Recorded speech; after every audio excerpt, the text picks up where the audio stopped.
welcome to my channel Biologer Shuzma, and this is Uzma, your tutor here. So in this video today we'll study about Lotka-Volterra equation for competition. So this is a ecology topic. Okay, so before diving deep into this topic we will understand the basic. ठीक है, पहले इसका background समझेंगे कि ये क्या चीज़ है, उसके बाद मेन जो कॉन्सेप्ट है इसका उस पर जाएंगे. सो एज वी नो कि जो हमारे पॉपुलेशन ग्रोथ मॉडल जो है, ग्रोथ मॉडल है, उसकी दो कर्व आपने देखी होगी. दो टाइप की ग्रोथ होती है. एक होती है आपकी एक्सपोनेंशियल, ठीक है, दूसरी होती है आपकी logistic. So we are not studying deep, okay, we are not studying deep about this topic. ठीक है, ग्रोथ मॉडल हम यहाँ स्टडी नहीं कर रहे हैं. जस्ट टू इस टॉपिक को पढ़ने के लिए हम जस्ट एक बेसिक आइडिया ले रहे हैं इस इक्वेशन से. ठीक है, इसके बारे में नेक्स्ट कभी और किसी वीडियो में will study in detail. Okay, so exponential growth में एज वी नो कि यहाँ रिसोर्स का लिमिटेशन नहीं होता है. तो जो इंक्रीज होता है पॉपुलेशन, जो ग्रोथ होती है ना, वो मैक्सिमम होती है. तो इक्वेशन इसकी dn/dt is equal to rn. ठीक है, r जो होता है आपका मैक्सिमम रेट होता है, ठीक है, या इंट्रिंसिक रेट ऑफ इंक्रीज. ठीक है, और n जो होती है पॉपुलेशन साइज होती है. ठीक है, सो इसमें क्या होता है, क्योंकि एक्सपोनेंशियल ग्रोथ में रिसोर्स का लिमिटेशन नहीं होता है, बहुत रिसोर्स होता है. ठीक है, तो पॉपुलेशन बहुत मैक्सिमम अमाउंट में ग्रो कर जाती है. स्पेशली जो आर सेलेक्टेड स्पीशीज होते हैं लाइक मॉस्किटो एंड ऑल, तो इनके पास रिसोर्स की कमी नहीं होती है, तो ये ग्रो कर जाते हैं अपने मैक्सिमम पॉपुलेशन. लेकिन when we come to logistic growth rate, यहाँ क्या होता है, रिसोर्स की लिमिटेशन होती है. तो लॉजिस्टिक में क्या होता है, इंट्रा स्पेसिफिक कॉम्पिटिशन होता है. Logistic model mostly intra specific growth के लिए. ठीक है, कि जब सेम स्पीशीज के मेंबर है, मान लीजिए एक एरिया है जहाँ पे डियर की पॉपुलेशन है, तो ये जो डियर की पॉपुलेशन है, बहुत सारे डियर है, हर डियर एक दूसरे डियर पे एक वो लगाएगा, कॉम्पिटेटिव इफेक्ट लगाएगा, जिसकी वजह से क्या होगा, उनकी ग्रोथ जो होगी डिक्रीज हो जाएगी. It will not increase to maximum limit. ठीक है, मैक्सिमम ग्रोथ नहीं होगी क्योंकि वहाँ रिसोर्स लिमिटेड है. ठीक है, तो वो एरिया जो होगा उसकी एक कैरिंग कैपेसिटी होगी. मान लीजिए इस एरिया में डियर रह रहे हैं, तो इस एरिया की सपोज कीजिए 10 डियर की कैपेसिटी है, इससे ज्यादा यहाँ ग्रो नहीं कर सकते. ठीक है, तो उसको हम बोलेंगे कि ये उस एरिया की कैरिंग कैपेसिटी है, विच इज डिनोटेड बाई के. तो लॉजिस्टिक ग्रोथ मॉडल में जो होते हैं, due to intraspecific competition, यहाँ पे जो पॉपुलेशन होती है ये सिर्फ और सिर्फ अपने कैरिंग कैपेसिटी तक ही पहुंच सकती है, इससे ज्यादा इंक्रीज नहीं हो सकती. ठीक है, तो लॉजिस्टिक की जो इक्वेशन बन जाती है वो ऐसी हो जाती है, dn/dt okay is equal to rn. ठीक है, इसमें से फिर आपको क्या करना पड़ेगा, जस्ट अ मिनट, एक और फैक्टर ऐड करना पड़ेगा इसमें, k - n अपॉन k. ठीक है, ये आपको इसमें मल्टीप्लाई करना पड़ेगा इस फैक्टर को. ये क्या है, k - n/k is the available resource. ठीक है, तो आपको पूरी इक्वेशन समझने की जरूरत नहीं है, बस इतना समझिएगा. तो बेसिकली ये जो इक्वेशन है ये इंट्रा स्पेसिफिक कॉम्पिटिशन के लिए है. ठीक है, कि सेम स्पीशीज रह रही हो तो क्या इफेक्ट पड़ेगा. बट किसी एक एरिया में सिर्फ डियर तो नहीं रह रहा है. ठीक है, वहाँ पे और भी डिफरेंट स्पीशीज रह रही होंगी. सपोज कीजिए ये एरिया है, यहाँ पे ग्रास क्या है, ये डियर का रिसोर्स है. ओके, सो हम समझते हैं अब कि लोटका-वोल्टेरा इक्वेशन किसके लिए होती है. लॉजिस्टिक ग्रोथ इक्वेशन तो आपकी इंट्रा स्पेसिफिक कॉम्पिटिशन के लिए, लेकिन इस एरिया में डियर भी रह रहा होगा. ठीक है, जो कि ग्रास खा रहा होगा. ठीक है, ये बहुत सारे डियर हैं, और इसी एरिया में सपोज कीजिए रैबिट भी रह रहा होगा. ठीक है, बहुत सारे रैबिट होंगे, तो ये रैबिट भी ग्रास खा रहे होंगे. ठीक है, तो सबका रिसोर्स सेम है. तो अब ये तो सेम स्पीशीज थी, इनका अपना एक कंपटीशन लग रहा था एक दूसरे पे. ठीक है, इफेक्ट हो रहा था, लेकिन rabbit is a different species. ठीक है, रैबिट और डियर एक अलग स्पीशीज है. तो अब ये भी एक दूसरे पे इफेक्ट डालेंगे ना, तो इसको हम क्या बोलते हैं, इंटर स्पेसिफिक कॉम्पिटिशन. ठीक है, तो किसी भी एरिया में किसी एक स्पीशीज पे दो डिफरेंट टाइप के कंपटीशन लगते हैं. एक तो इंटर स्पेसिफिक लगता है दो डिफरेंट स्पीशीज के बीच में, और एक सेम स्पीशीज के बीच में लगता है इंट्रा स्पेसिफिक. ठीक है, तो इंट्रा स्पेसिफिक कंपटीशन तो हमने लॉजिस्टिक से निकाल लिया, लेकिन इंटर स्पेसिफिक कंपटीशन हम लॉजिस्टिक ग्रोथ मॉडल से नहीं निकाल सकते. ठीक है, तो उसके लिए जो है फिर इक्वेशन दी गई थी लोटका-वोल्टेरा. ठीक है, लोटका-वोल्टेरा इक्वेशन. ठीक है, या मॉडल फॉर कॉम्पिटिशन. ठीक है, क्योंकि ये प्रेडेशन के लिए भी है, प्रेडेशन की अलग तरीके से हम इसको फाइंड करते हैं, but this today we study competition के बारे में हम सब लोटका-वोल्टेरा पढ़ेंगे. ठीक है, आज सो ये समझ आ गया आपको कि लोटका-वोल्टेरा जो मॉडल हम पढ़ते हैं वो किसके लिए पढ़ते हैं, वो बेसिकली इंटर स्पेसिफिक कॉम्पिटिशन के लिए पढ़ते हैं.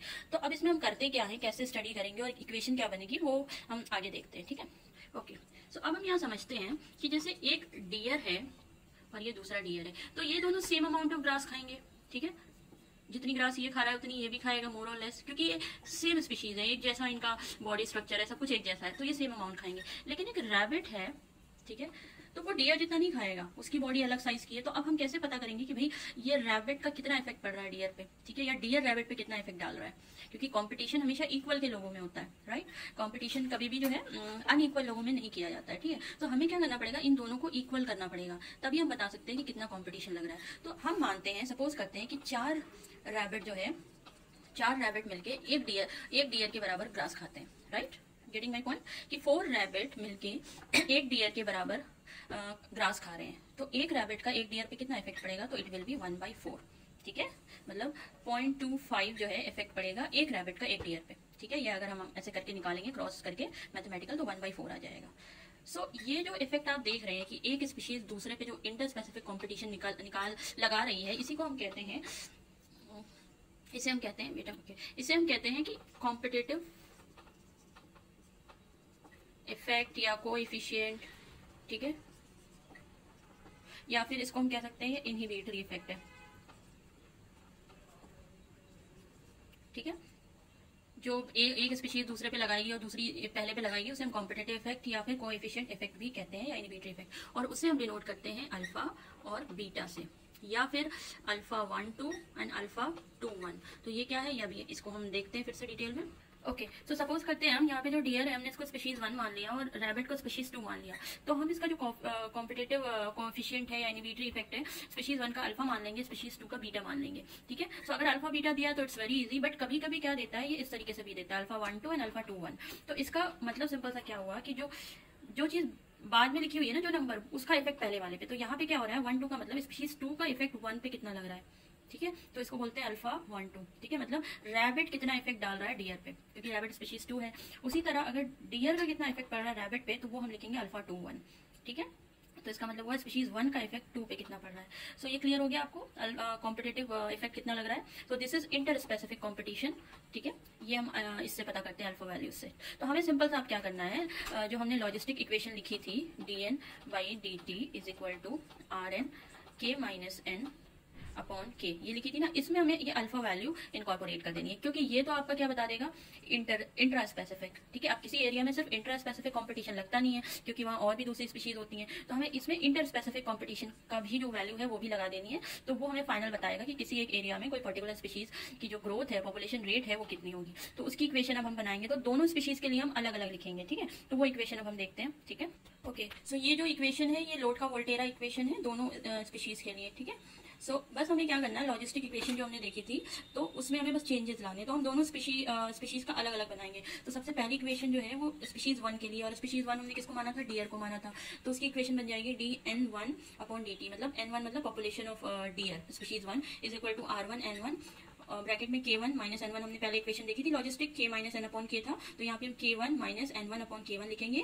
तो यहाँ तक तो आपकी इंट्रा स्पेसिफिक कॉम्पिटिशन की इक्वेशन थी। अब इसमें से हमें माइनस कर देना है और क्या चीज, इंटर स्पेसिफिक कॉम्पिटिशन का। तो इंटर स्पेसिफिक कॉम्पिटिशन मतलब कि ये जो अल्फा वैल्यू है, ठीक है, मतलब स्पीशीज 2 का 1 पे क्या इफेक्ट लग रहा है, अल्फा 2 1 2, ठीक है? और कितनी स्पीशीज 2 प्रेजेंट है वहां पे, सपोज कीजिए एक रैबिट का इफेक्ट 1/4 लग रहा था डियर पे, ठीक है? तो वहां पे सपोज कीजिए 10 रैबिट है, तो 10 को 1/4 से मल्टीप्लाई करना पड़ेगा ना, तभी वो टोटल वैल्यू आएगी कि इतना इफेक्ट लग रहा है टोटल रैबिट की पॉपुलेशन का डियर पे। तो इसलिए हमें n2 वैल्यू लेनी है। n2 किसकी पॉपुलेशन है, वो रैबिट की है, ठीक है? तो रैबिट की टोटल पॉपुलेशन और हर रैबिट कितना इफेक्ट डाल रहा है डियर पे, वो वैल्यू, ठीक है? सो ये लोड का वोल्टेरा इक्वेशन है स्पीशीज 1 के लिए। तो ये डायरेक्ट क्वेश्चन आता है 2 मार्क में, ठीक है? कि एक एरिया में एक स्पीशीज है, तो इतना इफेक्ट डाल रही है, तो उसकी क्या इक्वेशन बनेगी, एलवी इक्वेशन, ठीक है? या लोड का वोल्टेरा इक्वेशन। तो आप ऐसे लिख सकते हैं। स्पीशीज 2 के लिए भी सिंपल है, बस वहां पे dn2/dt is equal to R2 n2, bracket में k2 - n2/k2 माइनस अल्फा 2 1, मतलब अब 1 का इफेक्ट 2 पे, ठीक है? क्योंकि स्पीशीज 2 के बारे में, और स्पीशीज 1 की कितनी पॉपुलेशन है, तो टोटल पॉपुलेशन से उसका जो इनहिबिटरी इफेक्ट है वो मल्टीप्लाई कर देंगे, तो ये हमें एलवी इक्वेशन दे देगा, ठीक है? तो अब हमें लोड का वोल्टेरा इक्वेशन क्या है, ठीक है, और कैसे ये लिखी जाती है, ये चीजें हमें क्लियर हो गई हैं। सो इस वीडियो के लिए इतना ही है। नेक्स्ट वीडियो में हम देखेंगे कि आइसोक्लाइन कर्व कैसे बनाते हैं हम, ठीक है, और क्या इफेक्ट पड़ता है, किसकी 4 कंडीशन हम देखेंगे। So thank you so much.